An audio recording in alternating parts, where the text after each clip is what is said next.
नमस्कार, आप देख रहे हैं लाइव लगातार। मैं हूं मंजूषा भारद्वाज।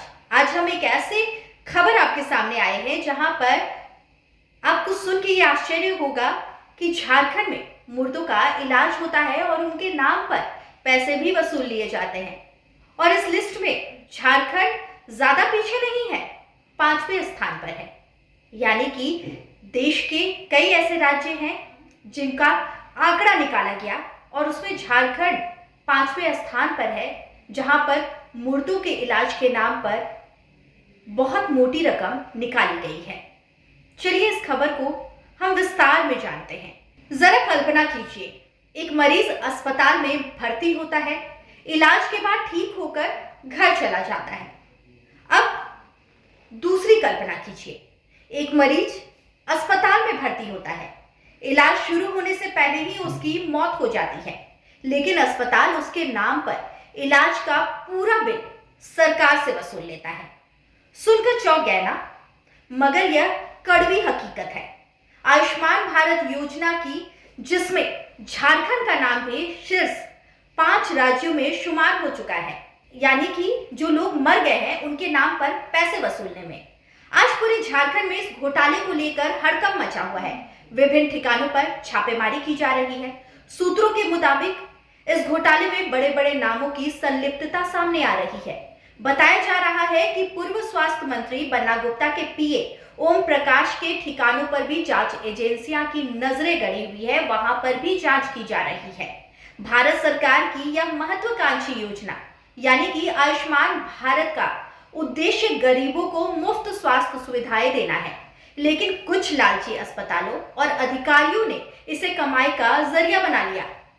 देश भर में 23 राज्यों और केंद्र शासित प्रदेशों में 3,466 मृत मरीजों का इलाज कर दिया गया और उनके नाम पर 6.97 करोड़ रुपए का भुगतान भी ले लिया गया। अब चलिए हम आपको बताते हैं कि इसमें कौन कौन से राज्य शीर्ष में शामिल हैं, जो कि इस घोटालेबाज में सबसे आगे नंबर पर चल रहे हैं। इस लूट में सबसे आगे कुछ 5 राज्यों के नाम हम आपको बताने वाले हैं।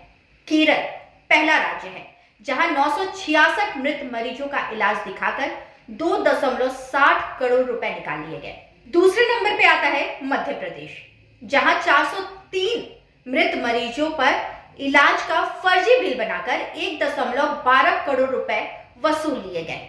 छत्तीसगढ़ 365 मुर्दों के नाम पर 0.33 करोड़ रुपए का घोटाला किया गया।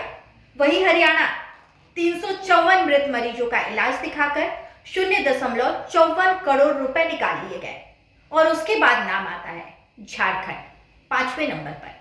250 मृतकों पर इलाज का खर्च दिखाकर 0.30 करोड़ रुपए की निकासी की गई।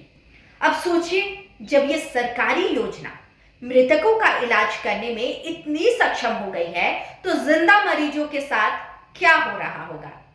यह घोटाला सिर्फ शुरुआत है।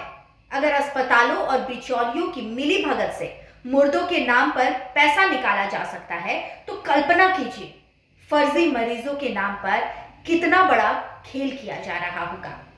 क्या यह सिर्फ अस्पतालों की चाल है, या इसमें सिस्टम के बड़े बड़े खिलाड़ी भी शामिल हैं? यह सवाल अब हर किसी के दिमाग में उठ रहे हैं।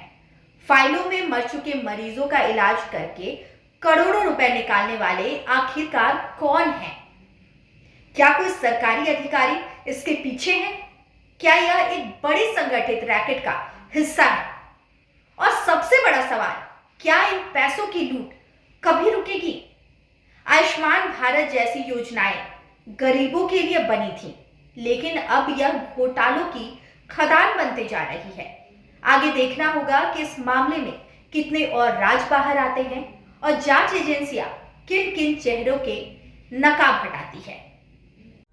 लाइव लगातार के वीडियो को लाइक करें, सब्सक्राइब करें और बेल आइकन को दबाना न भूलें।